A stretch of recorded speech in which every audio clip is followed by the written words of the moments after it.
Like almost every major One Piece character, Trafalgar Law does have a canon gender swap, and while no official name has been given, I'm going to go ahead and coin the term Trafalgar. Hello and welcome to the Grand Line Review, your source for everything One Piece. My name is Liam, and yes, my hair is getting pretty long, but my state's currently in a little bit of a lockdown, so there's not much I can do about it. But today is less about One Piece as a whole than it is one piece of dude, because this day is all about Trafalgar Law. And you know, this happens from time to time. I scroll through my recent videos and then I realize, I haven't featured Trafalgar in a while. So that's why today is our mandatory Trafalgar Law Appreciation Day, which we are going to be celebrating through some fun, obscure law-based facts that you did not know, and if you did, I don't care. They're still fun. And it's all going to begin with a quick round of Toastfalgar Law. Within this here toaster, there is bread bearing the image of one of the following three characters, and it's going to be your job to guess which of those three characters it is. Should you guess incorrectly, then your punishment will be to subscribe to the Grand Line Review, which will also result in consistent injections of One Piece culture administered directly into your YouTube feed. And if you are correct, then you'll get to eat the toast character in question. So who will it be? Toastfalgar Law, Monkey D. Toasty, or Don Quixote Toastinante? Make your choice now and we shall reveal the answer in 3, 2, 1, and bam, it is Monkey D. Toasty. So if you guessed incorrectly, then you know the thing to do, and please do say hi in the comments below if you are a new member of the Grand Fleet. Welcome. And of course, the reason why I did that has to do with our first law-based fact, which is that Trafalgar hates bread. Now, as someone who does quite literally have a toaster in his office, I've never understood this, quite frankly, shocking personal preference. However, there is a solid theory out there as to why this may be, and as per many of life's most scarring events, it all has to do with treble. As a child, Law spent an awful lot of time with the Snot Man, and I would like to draw your attention to this panel, where Treble appears to be eating what appears to be a loaf of bread with a fork,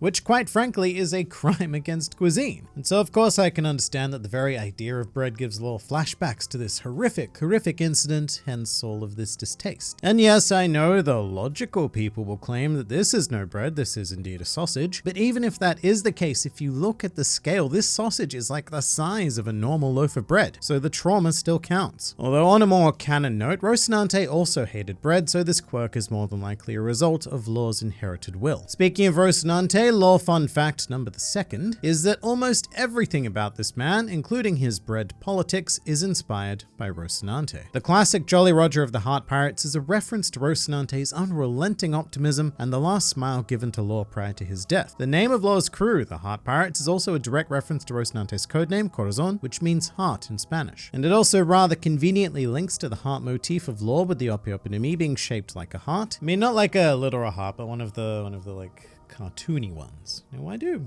cartoon hearts look like that? All right, so I've looked it up, and apparently the shape was taken from a silphium plant, which is apparently used as a contraceptive. So there you go, the origin of love as we know it is birth control. But a more subtle Rocinante inspiration is very recent Wano Law. During the raid on Onigashima, Law has changed his outfit, now donning a funky black cloak, which was very reminiscent of Rocinante's cloak when it was black. And I say when because Law's cloak is now changed to be more navy blue instead, which I suppose is nice because it does contrast nicely against Law's yellow shirt, so hooray for color theory. Although the cover of the One Piece Log Corazon DVD set does feature a young Trafalgar Law wearing Rocinante's cloak, which is simultaneously adorable and very heartbreaking. Rocinante is not Law's only inspiration, however. And Law fun fact the third is actually that Law adopts quite a bit from his most hated nemesis on the planet, Don Quixote Doflamingo. In a rather twisted outcome, Law's experience with the Heavenly Demon has imprinted on his philosophy in a much greater way than I suspect Law would desire. One of Doflamingo's crowning philosophies that really did pave his abusive way forward in this world is his belief in the idea that the weak do not have the right to choose how they die. Now, Doflamingo, admittedly, he took this whole thing a bit of a step further by implying that the weak also have no right to choose how they live. But on Punk Hazard, Law directly quotes Doflamingo when dealing with Tashigi, albeit in a bit of a different context because Tashigi was asking to be killed and Law was denying that request, but it shows a begrudging acknowledgement of Doflamingo's influence, which of course can also be seen in the Heart Pirates Jolly Roger and how much it reflects the smiley face of the Don Quixote Empire. All of which is to say that while Law does stand in complete opposition to Doflamingo, he is still a clear product of the Heavenly Demon Factory. And we also have good reason to believe that Law was going to take after Doflamingo much more, because fun fact number 4 is that Law was originally intended to be a horrifically brutal character. At this point, it's well known that Oda basically improvised the supernovas during the initial Sabaody arc, and as part of that, Law was very hastily thrown together, taking his name from the real-life pirate Edward Lowe. But real-life Law, well, he was one hell of a scary mofo, having been described as savage and desperate, as well as a man capable of amazing and grotesque brutality. And Law originally held an air of these dark features, such as his epithet being the Surgeon of Death. Then there was also the Rocky Port incident where he removed the hearts of 100 pirates, and just his general untrustworthy demeanor. In fact, in some of Oda's early Punk Hazard sketches, Law is depicted as rather scheming and manipulative, so his more noble and empathetic traits really did come as quite a sharp turn in the grand scheme of things. Something which you can also see in Law Fun Factor 5, which is that his voice actor sang a special song on the One Piece Log Collection Sabaody DVD called Dr. Heartstealer. Now, I can't play the song here for copyright reasons, but it's sort of like a lounge jazz style song, which is great because the chill vibe and atmosphere of the music heavily contrasts against the lyrics, an example of which is, "Welcome to Trafalgar Law's room. Shall I steal what's most precious to you? Dr. Heartstealer,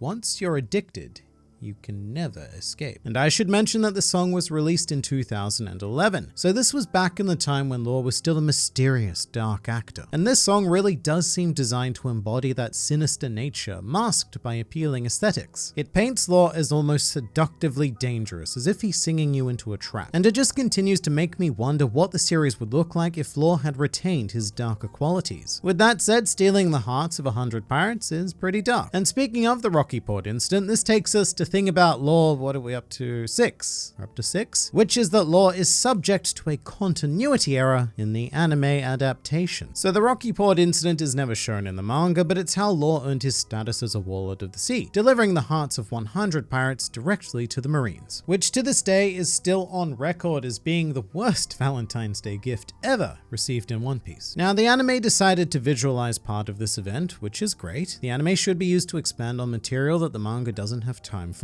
However, they made a pretty massive mistake because they depicted Law in his pre-time skip outfit. However, Law's bounty poster, which was issued prior to him becoming a warlord, has him in his post-time skip attire. So unless some sort of wizard was responsible for this, Law had already ditched his previous gear by the time Rocky Port happened, and thus we have a Law-related continuity error. Tisk. But our 7th fun fact also has to do with Law's bounty, which is that if you look ever so carefully, in the bottom right hand corner, you can see the back of Bepo's head. Now, any sighting of Bepo is of course glorious and appreciated. However, what we actually see here is a reference to Luffy's pre-time skip bounty, where you can see the back of Usopp's head in the same bottom right hand Bepo position. So a little bit of Oda drawing some parallels to Luffy here, perhaps even some extremely subtle foreshadowing that Law is also a wielder of the mighty D. That, or it's just a bit of fun with a polar bear. Your choice. And I choose the bear. But an often overlooked similarity to Luffy is our fun fact number 8, although it is admittedly far less fun, and it's kind of depressing, I'm just warning you now. But one of Luffy's most famous faces in the series is actually his reaction to the death of Brother Ace. That sort of open-mouthed, frozen in despair on your knees look. And very sadly, Law had a similar face on his face. What? What? Oh, I really need to proofread these better before I record them. Let's try again. And very sadly, Law had a similar look on his face when he discovered that his sister Lamy had died, which may very well make this a bit of a trendy One Piece face, sort of like how people make the NL face when they stumble upon their natural counter. This might just be the face that everyone in One Piece adopts when they discover the tragic death of their sibling. In fact, come to think of it, Sabo also fits this trend quite well, because he remembered Ace and then he proceeded to do the things. He collapsed onto his knees and gave the exact same facial reaction. So it's much less fun to point out than, say, the NL face, but it is still, I think, kind of cool to know that Oda has his consistent ways of expressing these oddly specific emotions, in this case being the loss of a sibling. Anyway, I feel like we may have gotten a bit off track here, but never fear, because Law Fact Force number 9 is here to save us, with the information that Law is by far the most popular non-straw hat in the series. In the most recent World Top 100 Global Character Poll, Law ranked in 5th place, only being defeated by Sanji, Namji, Zoji, and Luffy. However, Law's previous record is significantly more impressive, and he holds the record of being the only person who is not Luffy to have ever defeated Zoro in a character poll. In the 5th poll, Law achieved 2nd place, pushing Zoro into 3rd for the first and currently only time in One Piece history. And I'm not gonna lie, as a Zoro fan, that does kind of sting. I mean, come on, like, first bread and now this. I mean, Law, you were on They're nice, my friend. And sadly, I would say that the same was true of Sanji, but in the first poll, Sanji missed out on a third place finish because Shanks was busy filling that spot. But all of this goes to show what an absurd hit Law was and is still as a character. Present tense is important. In another world, he very easily could have been the protagonist of his own darker pirate manga, but sadly, the one mountain he could not overcome was, of course, Monkey D. Luffy. Weird Law fun fact number 10 now, which all has to do with his sword. Its name is Kikoku, which is a ye-old Japanese term for the wailing of a restless ghost. And that makes sense because Kikoku is actually a cursed blade. But that fact in and of itself is kind of wild because outside of the Kitetsu set, in almost a quarter of a century of weekly manga publishing, we have never come across another cursed sword in the series. It's just the Kitetsu set and, for some reason, Kikoku. And unlike the established characteristics of the Kitetsu blades, we don't know how or why Kikoku is cursed, and Law tends to wield it as a very basic sword. A very basic sword because Kikoku isn't even rated on the Meito scale. For all intents and purposes, it's just a sharp piece of metal that is acknowledged as being cursed for reasons that we may never see, much less understand. So it's a very curious blade, to say the least. Curious, but cool. And cool is where we find Law piece of information about Law number 11, which is that on the inside, he is still a child. Law likes to put up a cold, cool, freezing-fronted exterior, giving the impression of being a super serious, mature man thing. However, underneath all of that lies the excitement of a young boy, which has become gradually more visible due to all of the time that Law has spent with Luffy. And we can see this on full display when the Straw Hats encountered Raizo on Zou. Although he certainly tried to maintain his stern composure, even Trafalgar Law could not resist buying into the ninja hype, and he even specifically asked if Raizo could perform his doppelganger technique. Law also demonstrably enjoys robots and is an admitted superfan of Sora, the Warrior of the Sea comic strip, which notably featured Germa 66. And even though Law hated the Germa characters, he was instantly able to recognize and detail the abilities of Sanji's raid suit Stealth Black with extraordinary accuracy like the true geek he is. Which is fun because it means that in the end, Trafalgar is just a weeb like the rest of us. So to be more like Law, I recommend checking out another glorious video because there is always more to learn, experience, and enjoy about One Piece. So I look forward to seeing you there.